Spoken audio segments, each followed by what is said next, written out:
So I'm going to show you some hooks that you can do with Pudge to help you get ahead at early parts of the game and also later on in the game as well. So the first one is you buy a smoke, you place a ward on the high ground, and it's important to use a smoke for this because the enemy tower can see you at this position, and when the enemy mid laner is blocking their first creep wave, you want to hook them and they end up getting stuck in here. And this is the only, there's two places actually on the map that the terrain can purposely block you in like this without the use of trees. Now what's really important for this as well is that in your settings is that you put your auto attack on never, because what happens when you're on standard, an auto attack goes out by Pudge straight after he casts the hook, and at a long range the hook ends up getting Pudge to move. As you'll see, he does an attack and it allows Axe to move out of that position. So it's really important to have this on never throughout the whole time. So the second hook we're going to look at is over here at this tree, where you stand and hug the tree really closely. You hook the enemy, and what ends up happening is they get stuck on this ledge. However, the problem with this is that there's a fog of war and you can't see the enemy unless you have someone standing over on this ledge over here, and potentially they could teleport out on level 1, so it's not very effective.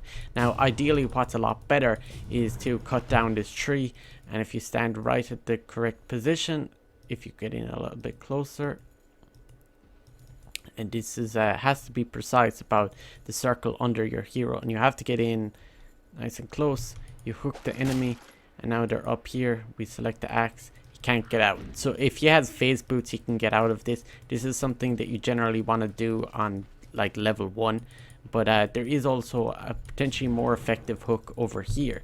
So the more advantage of this hook, where you can stand here and you block between the two trees here. So if I hook this axe over, he's stuck here now, so he can't actually get out. So there's no way that you can path to get out of here.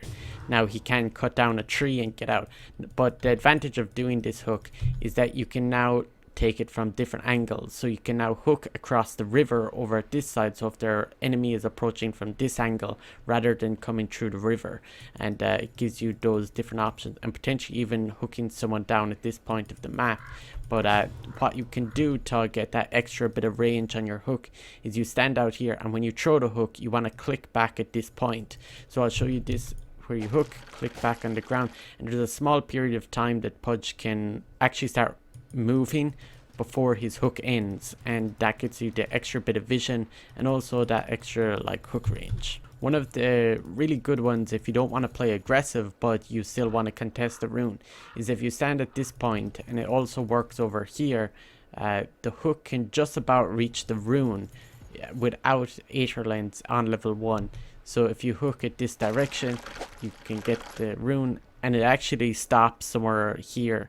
And what's important is that you don't click down on the ground, but you want to click directly on the bounty rune. You can pick it up from that position. Now the other option that you have at this rune is to hook someone into this ledge. There's a way of blocking them using the trees here. So if I get the axe and he's standing say here, and you can even hook someone who's going for the rune at the 1 second. So if you stand right at this point, you can block them in.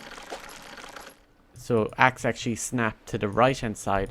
So in order to get this more accurate, what you want to do is stand at this point, hook here, and walk backwards. So now you're blocking axe and he's ensured on the cliff. But if you don't click to pat back here, you're not going to get this hook. So then the enemy has to use their like tangos early on just to be able to escape from this. Now one of the other ones that I've used that is really good is at this point. So people don't expect this one. There's like a little gap down here, and what you want to do is stand down at this point. The axe probably can't see you. If you have an observer ward up here, you can get like the enemy. Say if I place a ward at this point, I can stand down in here, I can hook this axe, walk up a little bit, and block him in. So now axe is stuck in here. He probably thinks that he can walk straight downwards, but you can't, and this is a really nice little hook that you can do. Now if you're playing against Pudge, one of the things as a support that you don't want to do is walk straight in the tree line like in here, because what ends up happening is it's really easy to hit a hook on someone that walks in here. If I can find this axe wherever he went. What? Okay, here he is. So what you want to do what you don't want to do is walk straight down through the middle, because what ends up happening is that you don't have the freedom to move left and right very easily unless you use a tango. So if you end up being accidentally in the position in the trees here, it's really important to eat one of these trees and then walk out to the left or to right. You don't, so like for example like this, if you walk through, that you eat a tango and you walk out to the left and make Pudge waste his mana for his hook. You don't want to walk in a straight line through these gaps in like there's another gap like down here, and the same thing happens on the opposite side of the map.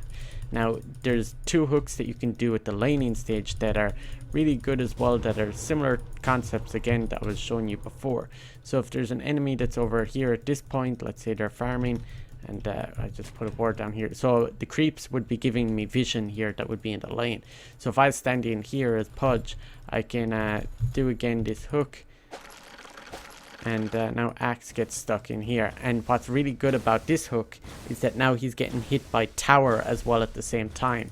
So if there's no way that they can destroy the trees in this area without tangos, so sometimes there'll be, say, something like a bat rider will be able to like destroy all the trees here with his firefly, and you won't be able to, against better players, they will purposely like cut down these trees either with their tangos or with their spells. So on the dire side, the one that you see the most is that there's someone standing in the trees in here, probably like harassing or something, but where Pudge stands is in here. So you can walk in by this direction, and you have a really long range that you can hook people from. So if there's someone standing in the tree lines here, I hook them in, and now they have to cut down this tree specifically. If you don't cut down this one, you end up taking a lot of harass.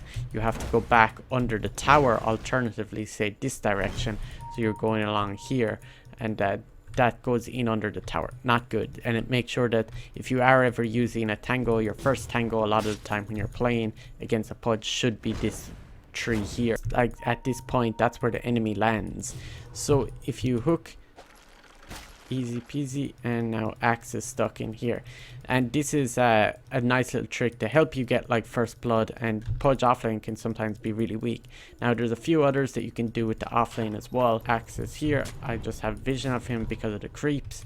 I hook him in, and he's now stuck at this point. Now the disadvantage of doing this one is that he's not under tower vision. The main advantage of doing it is if we place a ward up at this point, the ward does not reach into the vision in here. So I can walk, if I was doing a gank, I could walk behind here and up through this point, and no one knows that Pudge is even here at this point. Even if they have a ward up here, they won't end up seeing it. So the other one, which is kind of a sneaky one, is that people don't expect it, is at this point. So you can trap someone where Pudge is standing right now. It's not patable up here for some reason, but if you stand back a little bit, there's just enough room for the Axe to get in. So this one is really good as well because they end up getting hit by tower hits, and it's potentially even better than this one over here. You don't have to walk as far a distance either to do it. Very nice little hook that you can potentially get you like first blood as well. Now one of the other hooks that I forgot to mention was that back at this rune you can actually walk over here on this cliff. However, you cannot reach across the way to the enemy rune, but you can potentially get like a hook on someone and trap them up here, and they can get out. But there's other like ways of doing this. You can just like say hook this guy, walk backwards, and what you want to do is just like block. There's a bunch of trees that Axe can cut here to get out, so you could cut this one, this one, this one, this one. There's a lot of ways to get out of this, and it's kind of effective but not super great. But you can actually get the pattern here really good if you do it right. If you try it a few times. Now he's stuck. So Axe is stuck in here. Yes, he had tango, and he's gonna get hit by a tower. So that's a really big hook.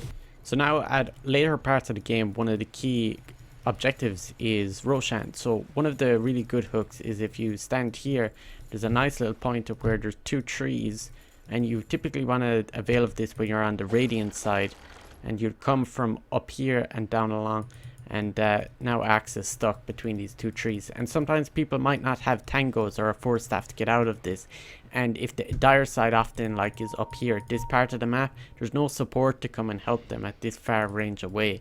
So this can be a really nice hook at times. So the other hook that's really important at the Roche pit is up here at this point, and if we look at the range, you can see it hits the entire roach pit. So I can hook the axe, walk back a bit, and he ends up getting blocked at this point, so he has no way out. He has to get a 4 staff, someone glimmer kick him, something like that. You can get a really good hook off at this point. So the other one on dire side, which is nearly just as good, but if we look at the range, it doesn't hit the entire roach pit. There's kind of like half it missing. So if you're on radiant side and you're trying to deal with a Pudge who's trying to hook you, as long as he doesn't have Aether Lens, you might want to farm or hit the Roshan from this area over here, because it's just outside the range. Now if we throw a hook, walk back a little bit, now the enemy gets like caught on the high ground here again. So these are good ways that get a pick off at the start of a fight at Roshan.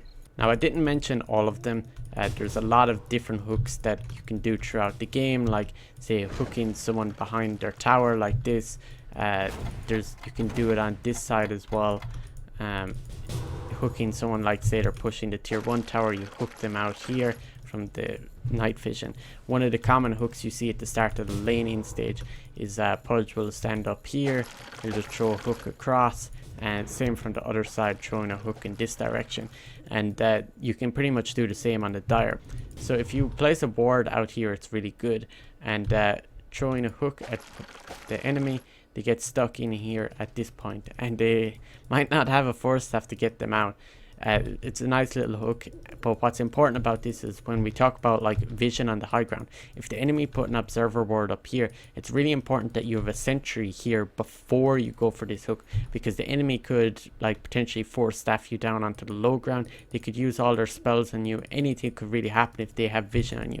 So it's important that before the high ground push starts, when you're defending, that you do put a sentry down.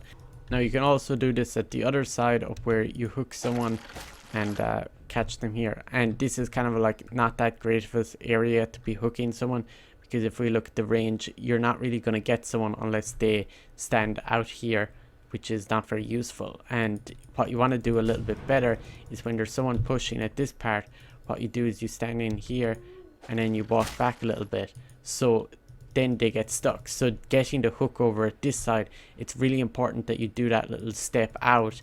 And this is mostly focusing on the bottom tower, bottom tier 3.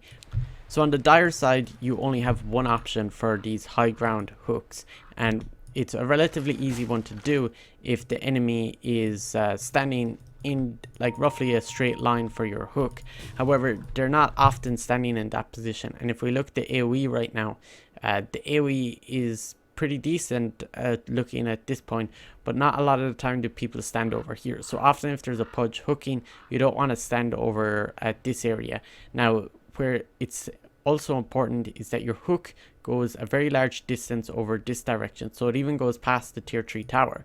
So let's say we put axe up here, so often like the enemy is like say on the low ground with a ranged hero attacking up, or else they might be standing at this point even melee attacking the tower. But regardless of the angle, what you can do is again throw a hook, walk backwards a little bit, and they get hooked inside of here, and you can decide regardless of the angle where they're gonna land. So throwing the hook and now walking back a little bit, they're stuck in here. So I hope this helps you maybe even get one extra hook that helps you win the game, especially these later game hooks.